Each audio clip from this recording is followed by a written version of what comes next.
함께 보실 하나님 말씀은 신약성경 로마서 6장입니다. 오늘 9월 6일 로마서 6장을 읽는 날인데 6장 1절부터 23절까지 조금 길지만 처음부터 끝까지 함께 봉독하겠습니다. 신약성경 로마서 6장 1절부터 마지막 23절까지 말씀, 신약성경 246면 전후를 보시면 되겠습니다. 1절부터 함께 봉독합니다. 그런즉 우리가 무슨 말을 하리요? 은혜를 더하게 하려고 죄에 거하겠느냐? 그럴 수 없느니라. 죄에 대하여 죽은 우리가 어찌 그 가운데에 더 살리요? 무릇 그리스도 예수와 합하여 세례를 받은 우리는 그의 죽으심과 합하여 세례를 받은 줄을 알지 못하느냐? 그러므로 우리가 그의 죽으심과 합하여 세례를 받음으로 그와 함께 장사되었나니 이는 아버지의 영광으로 말미암아 그리스도를 죽은 자 가운데서 살리심과 같이 우리로 또한 새 생명 가운데서 행하게 하려 함이라. 만일 우리가 그의 죽으심과 같은 모양으로 연합한 자가 되었으면 또한 그의 부활과 같은 모양으로 연합한 자도 되리라. 우리가 알거니와 우리의 옛사람이 예수와 함께 십자가에 못 박힌 것은 죄의 몸이 죽어 다시는 우리가 죄에게 종노릇하지 아니하려 함이니 이는 죽은 자가 죄에서 벗어나 의롭다 하심을 얻었습니다. 만일 우리가 그리스도와 함께 죽었으면 또한 그와 함께 살 줄을 믿노니 이는 그리스도께서 죽은 자 가운데서 살아나셨음에 다시 죽지 아니하시고 사망이 다시 그를 주장하지 못할 줄을 알미로라. 그가 죽으심은 죄에 대하여 단번에 죽으시며 그가 살아계심은 하나님께 대하여 살아계심이니 이와 같이 너희도 너희 자신을 죄에 대하여는 죽은 자요 그리스도 예수 안에서 하나님께 대하여는 살아있는 자로 여길지어다. 그러므로 너희는 죄가 너희 죽을 몸을 지배하지 못하게 하여 몸의 사욕에 순종하지 말고 또한 너희 지체를 불의의 무기로 죄에게 내주지 말고 오직 너희 자신을 죽은 자 가운데서 다시 살아난 자같이 하나님께 드리며 너희 지체를 의의 무기로 하나님께 드리라. 죄가 너희를 주장하지 못하리니 이는 너희가 법 아래에 있지 아니하고 은혜 아래에 있음이라. 그런즉 어찌하리요? 우리가 법 아래에 있지 아니하고 은혜 아래에 있으니 죄를 지으리요? 그럴 수 없느니라. 너희 자신을 종으로 내어 주어 누구에게 순종하든지 그 순종함을 받는 자의 종이 되는 줄을 너희가 알지 못하느냐? 혹은 죄의 종으로 사망에 이르고 혹은 순종의 종으로 의에 이르느니라. 하나님께 감사하리로다. 너희가 본래 죄의 종이더니 너희에게 전하여 준 바 교훈의 본을 마음으로 순종하여 죄로부터 해방하여 의에게 종이 되었느니라. 너희 육신이 약함으로 내가 사람의 예대로 말하노니 전에 너희가 너희 지체를 부정과 불법에 내주어 불법에 이른 것 같이 이제는 너희 지체를 의에게 종으로 내주어 거룩함에 이르라. 너희가 죄의 종이 되었을 때에는 의에 대하여 자유로웠느니라. 너희가 그때 무슨 열매를 얻었느냐? 이제는 너희가 그 일을 부끄러워하나니 이는 그 마지막이 사망입니다. 그러나 이제는 너희가 죄로부터 해방되고 하나님께 종이 되어 거룩함에 이르는 열매를 맺었으니 그 마지막은 영생이라.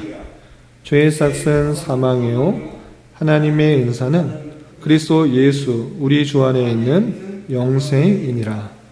아멘. 예, 감사합니다. 오늘 말씀 읽기 본문은 로마서 6장입니다. 우리가 어제 살펴봤던 로마서 5장에서는 믿음으로 말미암아 의롭게 된 자가 어떠한 삶을 살아야 되는지와 또 한 사람 아담으로 말미암아 들어오게 된 죄가 한 사람 예수 그리스도로 말미암아 많은 사람이 의롭게 되는 대표의 원리를 통해서 이신칭의의 그런 효과에 대해서 살펴볼 수 있었습니다. 그리고 이어지는 6장에서는 그리스도와 함께 산다라는 그런 의미가 무엇인지, 또 믿음으로 의롭게 된 자가 어떠한 정체성을 가지고 살아야 되는지 계속해서 이론적 부분과, 또 7장에서는 실제적으로 나타나는 그런 양상에 대해서 설명하고 있는데, 내용을 좀 더 자세하게 살펴보면서 또 도전받을 것들을 생각해 보도록 하겠습니다. 우선 6장 1절에서 보면, 그런즉 우리가 무슨 말을 하리요? 은혜를 더하게 하려고 죄에 거하겠느냐라고 질문을 하면서 시작하고 있는데, 갑자기 나온 질문이 아니라 바로 5장에서 이런 잘못된 생각을 갖고 있을 수도 있다라고 표현하고 있습니다. 어떤 표현이 있었냐면 5장 20절에 이런 표현이 있습니다. 율법이 들어온 것은 범죄를 더하게 하려 함이라. 그러나 죄가 더한 곳에는 은혜가 더욱 넘쳤나니. 이런 표현이 있습니다.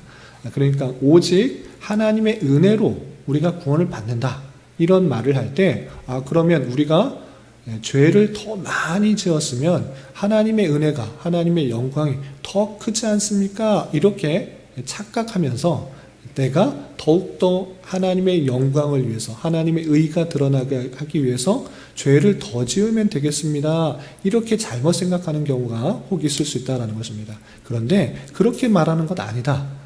죄가 많은 곳에 하나님의 은혜가 넘치지만 그렇다고 해서 우리가 더욱더 죄 가운데 있어야 된다, 이렇게 말하는 것이 아니다라는 그 이야기를 쭉 풀어서 이제 설명하고 있는 것입니다. 그래서 6장 1절에 우리가 무슨 말을 하리요? 은혜를 더하게 하려고, 하나님의 은혜가 더 드러나게 하려고 죄 가운데 거해야 되느냐? 그거 아니다. 계속해서 우리가 죄 가운데 있다고 해서 하나님의 은혜가 더욱 드러나는 거 아니다, 이렇게 설명하는 것입니다. 그래서 2절에서는 그럴 수 없느니라. 죄에 대하여 죽은 우리가 어찌 그 가운데 더 살리요? 라고 하면서 이제 믿음으로 말미암아 의롭게 되었기 때문에 우리의 정체성을 분명히 더하여서 계속해서 죄 가운데, 더욱더 악한 가운데 있으면 안 된다라는 것을 밝히고 있습니다. 그렇다면 그 방법을, 그 원리를 무엇으로 바울은 설명하는가? 세례를 통하여서, 세례를 받았다고 하면 그것이 의미하는 바가 무엇인지를 잘 깨달아 우리는 어디에 있어야 되는지를 바로 깨달아야 된다라고 계속 설명한 것입니다. 그래서 3절에는 이렇게 설명하고 있습니다. 3절 보시면, 무릇 그리스도 예수와 합하여 세례를 받은 우리는 그의 죽으심과 합하여 세례를 받은 줄을 알지 못하느냐? 너희가 예수 그리스도를 믿는다고 해서 세례를 받았지 않느냐? 그런데 세례가 무슨 의미인지 잘 생각해 보라 라고 하면서 이 세례가 그리스도와 함께 연합된 것을 말하는 것이고, 그가 연합되었다고 하면 그 예수께서 행하신 그 모든 것들과 함께 행한 것이기 때문에 우리는 더욱더 죄 가운데 거하면 안 된다라는 것을 계속해서 설명한 것입니다. 그래서 4절 이하는 세례의 의미에 대해서 계속 이렇게 설명하고 있는 것입니다. 4절 보시면, 그러므로 우리가 그의 죽으심과 합하여 세례를 받음으로 그와 함께 장사되었나니, 이는 아버지의 영광으로 말미암아 그리스도를 죽은 자 가운데서 살리심과 같이 우리로 또한 새 생명 가운데서 행하게 하려 함이라. 5절, 만일 우리가 그의 죽으심과 같은 모양으로 연합한 자가 되었으면 또한 그의 부활과 같은 모양으로 연합한 자도 되리라 라고 하면서 세례를 받은 의미를 다시 한번 잘 설명하고 있습니다. 아무런 생각 없이 그냥 믿음으로 세례를 줬다, 난 세례를 받았는데 그게 무슨 뜻인지 전혀 모를 수도 있는 것인데, 이 사도 바울은 세례를 받았다는 의미를 다시 한번 잘 설명해 줌으로 말미암아 우리가 죄 가운데 거하지 않아야 된다는 것을 이렇게 설명한 것입니다. 그럼 무엇이냐? 너희가 세례를 받았다고 하는 것은 예수 그리스도를 믿었다라는 그런 의미인데, 믿었다라는 의미는 무엇인가라고 할 때 그리스도와 연합하였다, 함께 되었다, 그에 접붙임 되었다라는 것을 의미하는 것이다. 그러므로 말미암아 그리스도께서 십자가에 달려 돌아가셨기 때문에 죄와 사망에 죽은 것이다. 우리도 죄와 사망과 사망에 함께 죽은 것을 말하고 있는 것입니다. 그렇기 때문에 죄와 사망에서 단절이 일어나서 다시 그쪽으로 갈 수가 없는 것이다 라는 것을 알려주고 있는 것입니다. 그리고 예수 그리스도께서 십자가에 달려 돌아가시고 끝난 것이 아니라 다시 살아나지 않으셨느냐? 영광으로 또 의로 살아나셨기 때문에, 생명으로 다시 살아났기 때문에 우리 또한 죄에 연관되어 있는 것이 아니라 다시 의로 또 생명으로 부활로 다시 살아났기 때문에 너희들의 정체성은 예수 그리스도와 연합되었기 때문에 이제 죄와는 끊어진 것으로, 단절된 것으로 생각하고 하나님께로 붙은 것으로, 연합된 것으로 다시 살아난 몸으로 생각해야 된다라는 것을 표현하고 있는 것입니다. 그래서 이 신층이 오직 행위가 아니라 오직 믿음으로 말미암아 구원을 받았다, 우리가 죄와 연약함에도 불구하고 하나님의 은혜로 구원받았다라고 했을 때 하나님의 영광만이 드러난 것이다 라고 할 때, 그러면 우리가 더 죄 가운데 거하면, 악한 가운데 거하면 하나님의 은혜가 더욱더 드러나겠네, 그럼 우리가 더 죄와 가운데 있어야 되겠다, 죄에 머물러 있어야겠다, 이런 생각하는 것 잘못된 것이다. 우리의 정체성은 이제 예수 그리스도를 믿음으로 주님과 연합하였기 때문에 예수 그리스도께서 죄와 사망에서 죄를 끊으신 것처럼 우리가 그것으로 끊고 이제 다시 의로 살아난 것처럼, 생명으로 살아나신 것처럼, 부활로 살아난 것처럼 그 가운데 계속해서 머물러야 된다라는 것을 세례를 근거로 하여서 주님과 연합한 자의 모습이 어떠해야 되는지 잘 설명하고 있는 것입니다. 그러면서 또 이렇게 설명하고 있습니다. 6절, 7절 계속해서 보시면, 우리가 알거니와 우리 옛사람이 예수와 함께 십자가에 못 박힌 것은 죄의 몸이 죽어 다시는 우리가 죄의 종노릇하지 아니하려 함이니, 예수님께서 십자가에 못 박히신 것, 그거 우리가 죄의 종노릇하지 말라고 하신 것이다 라고 다시 한번 설명하고, 이는 죽은 자가 죄에서 벗어나 의롭다 하심을 얻었습니다 라고 하면서 우리의 정체성이 이제 죄의 종노릇하지 않는, 죄에 거하지 않도록 하기 위한 그런 하나님의 섭리다라는 것을 밝히고 있는 것입니다. 그래서 8절 9절 보시면, 만일 우리가 그리스도와 함께 죽었으면 또한 그와 함께 살 줄을 믿었느니, 그와 함께 어떻게 죽은 것입니까? 연합하였기 때문에, 그를 믿음으로 연합하였기 때문에 주님께서 십자가에 달려 돌아가셨다라는 것은 함께 죽은 것이다, 연합하였기 때문에 똑같이 된 것이고, 또한 그와 함께 살 줄, 그가 부활하신 것처럼 우리 또한 그런 몸으로 있을 것을 말하는 것이다. 그러므로 어떻게 되는가? 9절, 이는 그리스도께서 죽은 자 가운데서 살아나셨음에 다시 죽지 아니하시고 사망이 다시 그를 주장하지 못할 줄을 알미로다. 이제 다시 그리스도께서 사망이 그를 주장하지 못하는 부활의 모습으로 이제 나타난 것이다. 단 한 번 죽음으로 말미암아 모든 것을 완성하셨기 때문에 이제 다시 사망이 그를 주장하지 못하는 모습이다. 마찬가지로 우리가 그와 연합하였기 때문에 죄와 사망이 우리를 종노릇하게 하는 것이 아니라, 우리를 지배하는 것이 아니라 그리스도께서 우리를 지배하는 것으로 생각해야 된다라는 것을 표현하고 있는 것입니다. 그래서 우리가 예수 그리스도를 믿음으로 말미암아 구원을 받는다, 의롭게 여겨서 구원을 받는다, 이렇게 이신층의 내용을 갖고 있다고 하면 우리 자신을 어떠한 삶으로 살아야 되는지를, 정체성을 가져야 되는지, 생각을 가져야 되는지 11절에 이렇게 잘 요약해 주고 있습니다. 11절 보시면, 이와 같이 너희도 너희 자신을 죄에 대하여는 죽은 자요 그리스도 예수 안에서 하나님께 대하여는 살아있는 자로 여길지어다 라고 표현하고 있습니다. 나의 정체성을 분명히 해야 되는 것입니다.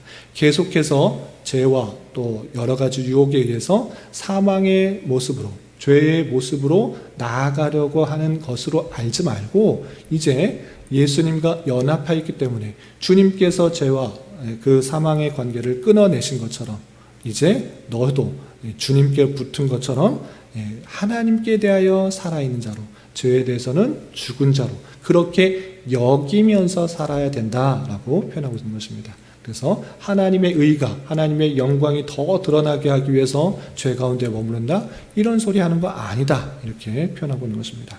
그리고 더욱더 구체적으로 어떻게 우리의 몸을, 우리의 생각을 가지면서 살아야 되는지 12절 13절에 이렇게 표현하고 있습니다. 12절 13절 보시면, 그러므로 너희는 죄가 너희 죽을 몸을 지배하지 못하게 하여 몸의 사욕에 순종하지 말고, 또한 너희 지체를 불의의 무기로 죄에게 내주지 말고 오직 너희 자신을 죽은 자 가운데서 살아난 자같이 하나님께 드리며 너희 지체를 의의 무기로 하나님께 드리라 라고 표현하고 있습니다.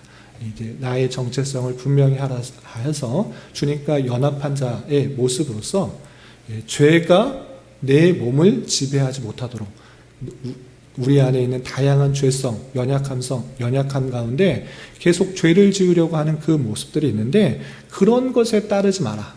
너희 정체성을 분명히 해서 그런 것을 따르지 말고 내 몸을 어떻게 되느냐? 하나님의 의의 무기로 드리기에 힘써라. 너 이제 죄에 대해 순종하고 또 사욕에 대해서 계속 따라가는 것이 아니라 그렇게 되면 계속 죄 짓는 것밖에 되지 않으니 너희 정체성을 분명히 하여서 믿음으로 말미암아 의롭게 되어 구원받은 자답게 그리스도께 연합되었기 때문에 그리스도께 속한 자로 의의 무기로 너의 지체를 내 몸을 내 생각을 온전히 하나님 앞에 드려야 된다라고 설명해 주고 있는 것입니다.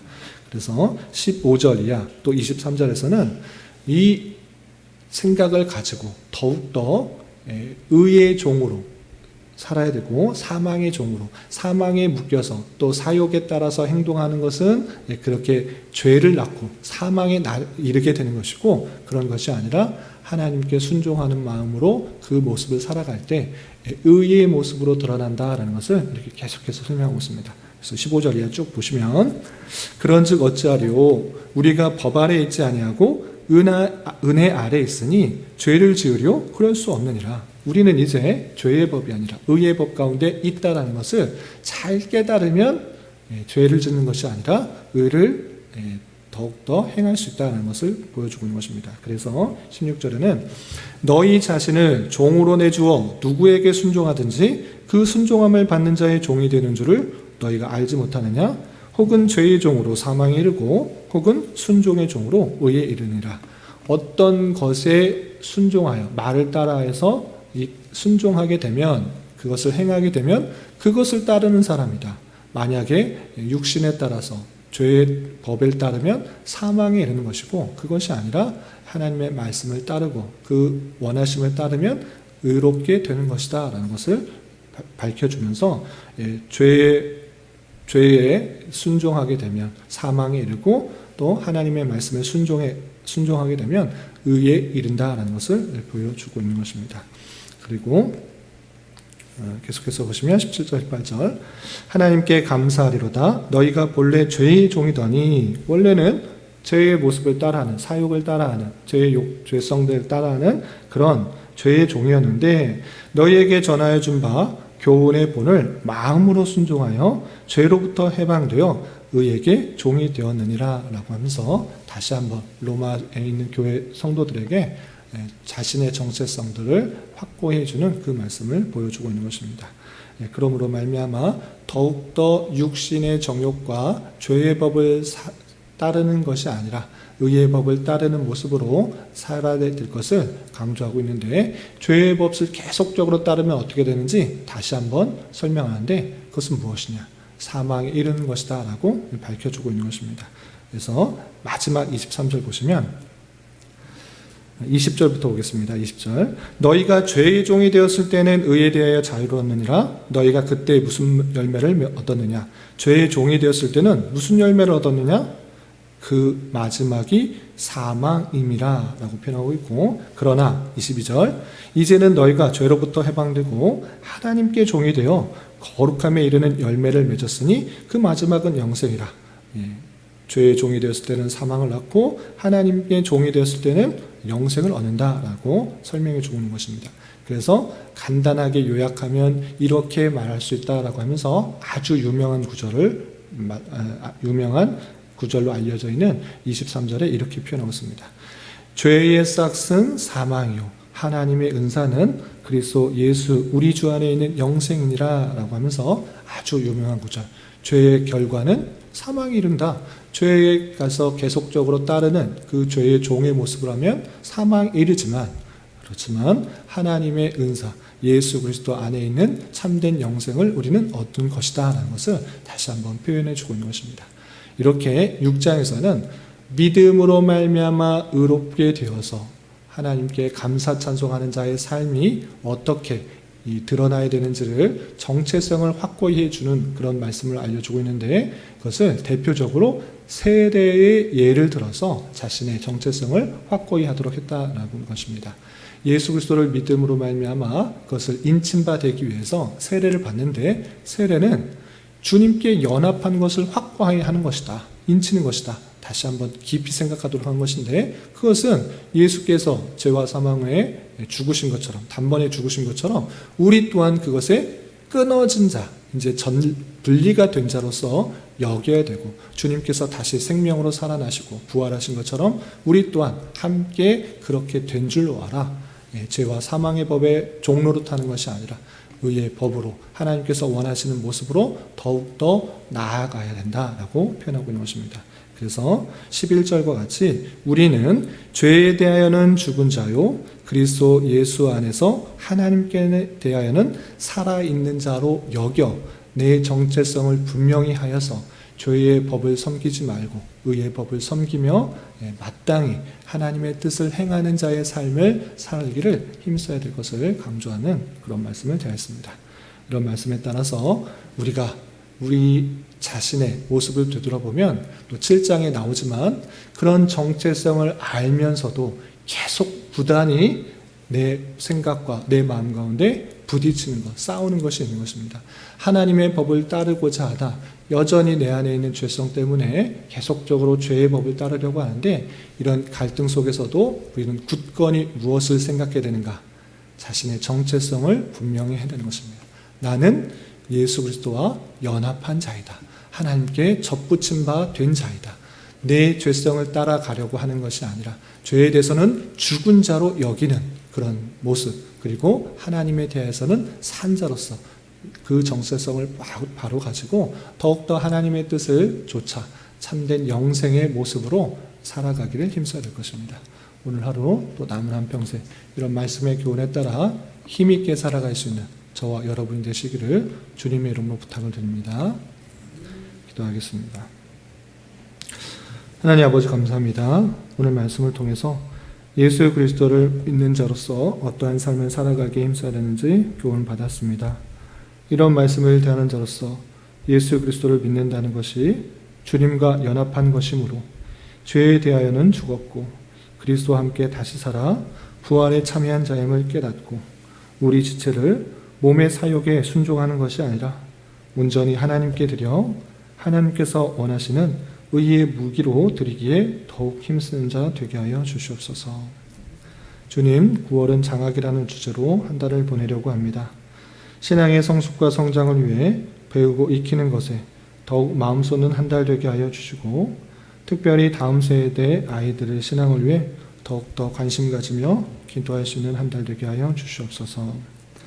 주님, 교회 내 육체의 질병과 또한 사고로 병원에 치료를 받는 어린아이와 생활이 어렵고 힘든 가운데 있는 여러 성도들 있사오니 주님 지켜주셔서 건강하게 잘 치유되고 회복될 수 있도록 인도하여 주시고, 직장과 사업장의 문제로 가족의 전도와 신앙을 위해 아이의 임신과 남편의 사업을 위해 주님께 간절히 부르짖며 나아가는 여러 지체들이 있사오니 주님, 그들과 함께하여 주시고 그들의 기도 응답해 주시사 우리의 기대와 소망보다 훨씬 더 풍성한 것들로 채워주시는 하나님을 깊이 경험할 수 있는 기회 되도록 인도하여 주시옵소서. 이 시간 각자 간절하게 간구하는 기도 제목 주님께서 들으시고 가장 선한 것들로 응답하여 주시옵소서. 예수님의 이름으로 기도 올리옵나이다. 아멘.